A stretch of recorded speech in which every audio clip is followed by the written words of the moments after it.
আসসালামু আলাইকুম এভরিওয়ান, কেমন আছেন আপনারা সবাই? আজকে আমি ফার্স্ট একটা ব্লগ আপনাদের জন্য আপলোড করছি। আশা করি আপনারা সবাই আমাকে সাপোর্ট করবেন। আজকের ওয়েদারটা এত পরিমাণ সুন্দর ছিল, ব্লগটা আমি মানে না করে পারতেছি না।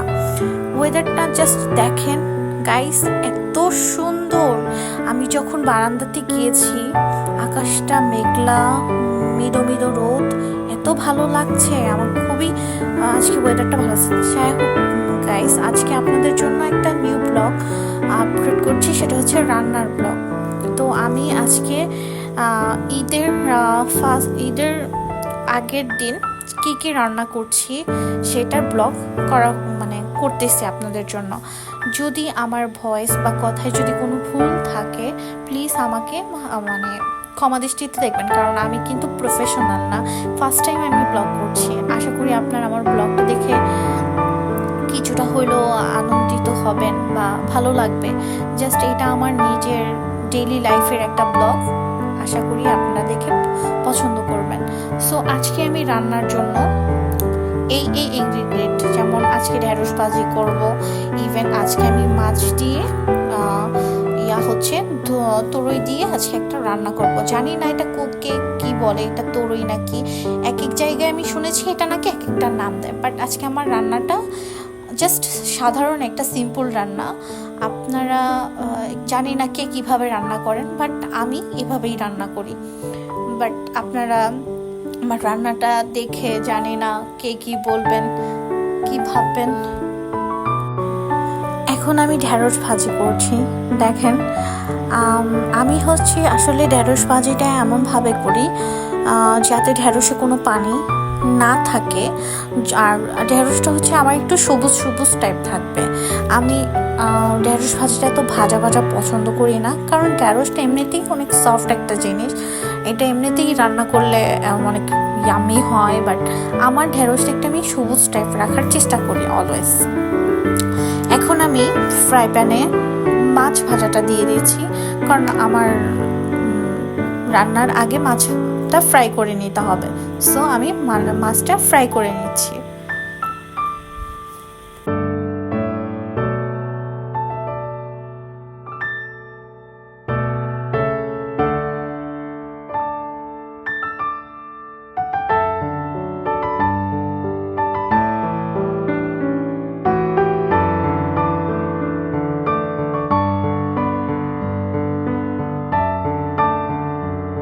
তো মাছগুলো এখন আমি দিয়ে দিলাম।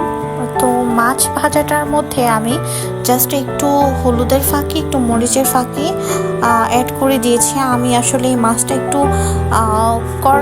আসছে না একটু বেশি ভাজা, আমি বেশি ভাজা করব না, যেহেতু এটা আমি তরকারির জন্য রান্না করব। সো এটাকে আমি জাস্ট মাছের যে একটা স্মেল থাকে, ওই স্মেলটা যাতে না আসে, এর জন্য জাস্ট আমি তেলের মধ্যে মাছটাকে একটু টেলে নিচ্ছি। তো আর কড়া করে ভাজলে আমার ওই মাছটা তেমন একটা ভালো লাগে না। আর আমাদের ফ্যামিলি সবাই আমার এইভাবেই মাছ ভাজা করে রান্না করাটাই ভালোবাসে, কারণ একবারে কাঁচাও খেতে পারে না, আবার একটু ভাজা না হলেও খাওয়া যায় না। সো এখন আমি মাছটা আমার প্রায় অলমোস্ট হয়ে গেছে, এখন আমি নামিয়ে নেব।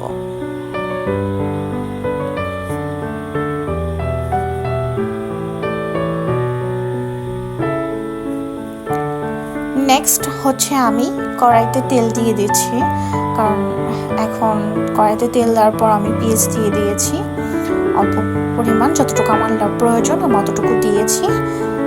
তারপর আমি এখানে একটু লবণ অ্যাড করে দিব, কারণ পেঁয়াজটা ভাজার সময় আসলে আমি একটু লবণ অ্যাড করে দিই, কারণ পেঁয়াজটা যাতে ভাজার সাথেই আমার লবণটা অ্যাড করে দিই।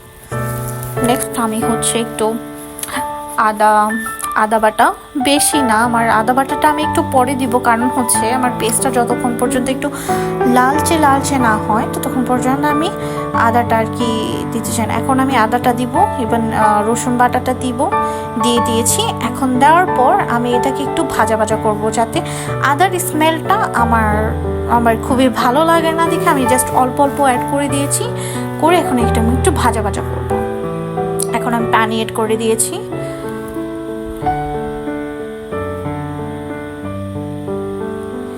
পানি অ্যাড করা হয়ে গেছে আমার।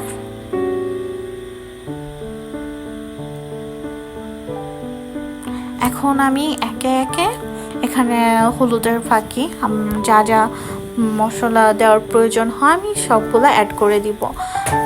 এখন আমি মরিচের ফাঁকিটা দিয়ে দিলাম আমার যতটুকু প্রয়োজন। আর বিশেষ করে তরকারিতে আমি একটু মশলা কম দেওয়ার চেষ্টা করি, কারণ লাউয়ের তরকারি আর তরকারিতে নাকি একটু মশলা কম হয়। এটা হচ্ছে আমার আম্মুর রেসিপি, আমার আম্মুই আমাকে বলছে। কখন আমি রান্নাটা এত ভালো পারতাম না, বাট আম্মুদের কাছ থেকে সবার কাছ থেকে অল্প অল্প শিখতে শিখতে মোটামুটি এখন ভালোই একটু রান্না করতে পারি, এই আর কি। তো আমি এখন ভালো করে মশলাটা কষানোর পর আমি আলুটা একটু আগেই দিয়ে দেবো, সেটা তুরইটা অনেক সফট একটা সবজি, যে দেওয়ার পরে এটা খুবই নরম। সো এটা আমি আগেই দিব না, জাস্ট আমি আলুটাকে একটু ভালো করে নেড়ে চেড়ে কষায় নিব।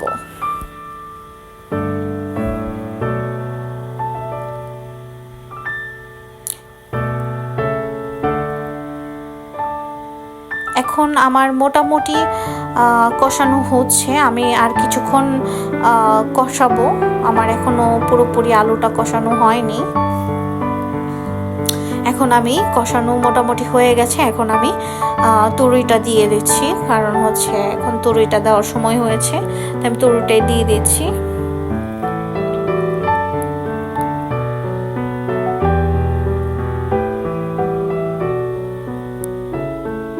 এখন আমি একটু উল্টো পাল্টো করে নিয়ে নিব যাতে মশলাটা ভিতরে চলে যায়।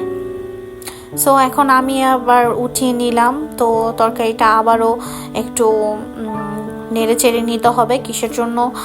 তরকারিটা ওলটপালট না করে দিলে তো এটা মশলাটা ভিতরে যাবে না, সো এর জন্য আমি আরেকটু করে নিলাম।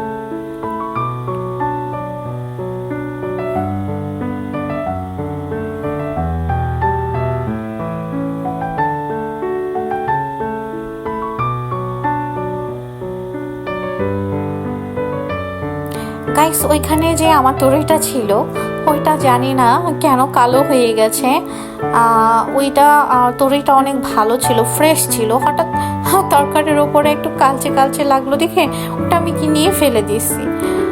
আর এখন আমি কাঁচামরিচটা আগেই দিই না, আমি এটা পরে দিই, কারণ কাঁচামরিচটা অনেক হয়ে যায় দেখে আমি কাঁচামরিচটা পরে করে দিয়েছি। তারপর আমি মাছ দিয়েছি, মাছ দিয়ে যখন তরকারির ঝোলটা বলক উঠে গেছে তারপর আমি একটু ধনিয়া পাতা অ্যাড করে দিয়েছি। অ্যাড করে এটা একটু রসা রসা হবে, তারপর আমি এটাকে নামিয়ে দেব। এখন গাইস আমি একটু ডাল রান্না করব, যেটা আমার ডেইলি আমার খাবারের আইটেমের মধ্যে ডাল মাস্ট বি থাকতে হবে আমার বাসায়। কিসের জন্য? আমরা মানে যাই কিছু রান্না করি না কেন বাসায় একটু হচ্ছে ডাল রান্না করতেই হবে, কারণ ডাল বাচ্চারাও খুব পছন্দ করে, ইভেন আমারও খুব পছন্দ একটা জিনিস, ডালটা আমি খুবই পছন্দ করি। এখন গাইস আমি ডালটা ধুয়ে চুলাতে দিয়ে দিছি, তারপর একটু লবণ দিয়েছিলাম, তারপর হচ্ছে আমি এখানে একটু আপনার আদা রসুনের পেস্টের একটু ছিল, পানি ছিল, আমি ওটাকে যখন ব্লেন্ড করেছিলাম তো ওইখান থেকে আমার একটু পানি বের হয়েছিল, আমি ওটা ওয়েস্ট করি নাই, ফেলে দিইনি, তখন আমি এই পানিটুকু রেখে দিয়েছিলাম, যেহেতু এটা আদা রসুনের পেস্টের পানি ছিল। সো এটা আমি ডালের মধ্যে দিয়ে দিয়েছি। এখন আমি অ্যাড করে দিব কাঁচামরিচ। এখন আমি এটাকে সিদ্ধর জন্য অপেক্ষা করব। তারপরে এই ডালটা যখন সিদ্ধ হয়ে গেছে আমার অলমোস্ট ডালটা, এখন আমি ডালটাকে ভালো করে ব্লাইন্ড করে দিব।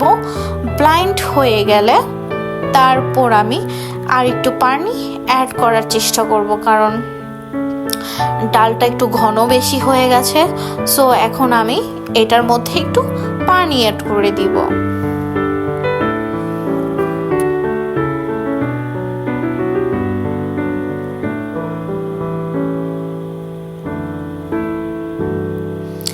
এখন গাইস আমি একটা টমেটো কেটে দিচ্ছি, কারণ ডালের মধ্যে টমেটো বা কিছু দিলে ভালোই লাগে। এখন টমেটো অ্যাড করে দেওয়ার পর আমার ডালটা যখন হয়ে যাবে তখন আমি ডালটা বাগার দিব। বাই দ্য ওয়ে গাইস, আমি আপনাদের কাছে একটা জিনিস শেয়ার করি, আমার ডালটা অনেক মজা হয়, এটা ঘরের মানুষ সবাই খুব পছন্দ করে খায়, কারণ জানি না, বাট আমার মনে হয় এখানে একটা জিনিসের কারণে একটু বেশি মজা লাগে। সেটা হলো আমি যখন ডালটা রান্না করি বাগারের সময় কয়েকটা জিরে অ্যাড করে দিই, যেটা তেল ভাজাভাজি করার পর তেলটা অ্যাড করার পর সেটা আমি বাগারে দিই। ইভেন তার জন্য হয়তো বা একটা আপনার জিরার যে একটা স্মেল আসে, ওটার কারণে হয়তো বা আমার ডালটা একটু স্পেশাল হয়। কেন হয় আমি জানি না, বাট আমার ডালটা অনেক ইয়ামি হয়, সবাই খুব পছন্দ করে খায়। বাট আপনারাও একটু ট্রাই করে দেখবেন যে ডালে যখন আমি জিরাটা অ্যাড করেছি, আপনারাও একটু অ্যাড করে দেখবেন যে আসলে কেমন লাগে। আমার ফ্যামিলি, আমি পার্সোনালি খুব পছন্দ করি, বাট আপনারাও ট্রাই করতে পারেন। প্লিজ আপনারা ট্রাই করে আমাকে বলবেন কমেন্ট বক্সে। আর যা আমি তো নতুন, প্লিজ আমার পেজটাকে আপনারা please like, share and follow করে দিবেন। এই হচ্ছে আমার ফাইনাল রান্নার রেজাল্ট। আমি ঢেঁড়স ভাজি করেছিলাম অ্যান্ড ডাল রান্না করেছিলাম এটা, আর হচ্ছে আপনাদের জন্য তরের তরকারিটা যেটা এখানে দেওয়া আছে। আমার ফাইনালি আমার রান্না বান্না শেষ। এখন আমার রান্না শেষ, তো আমি বাহিরে চলে আসছি আমাদের কোরবানির গরুটা দেখার জন্য যে তারা কি করছে। তো গাইস, এই আমার সারাদিনের ব্লগ। প্লিজ আপনারা, আমার যদি কোনো ভুল ত্রুটি থাকে প্লিজ মাফ করে দিবেন। আর আমি তো কি বলবো, ফার্স্ট টাইম করছি, প্লিজ ফলো করবেন। ঠিক আছে, টাটা, আল্লাহ হাফেজ, টেক কেয়ার গাইস, আসসালামু আলাইকুম।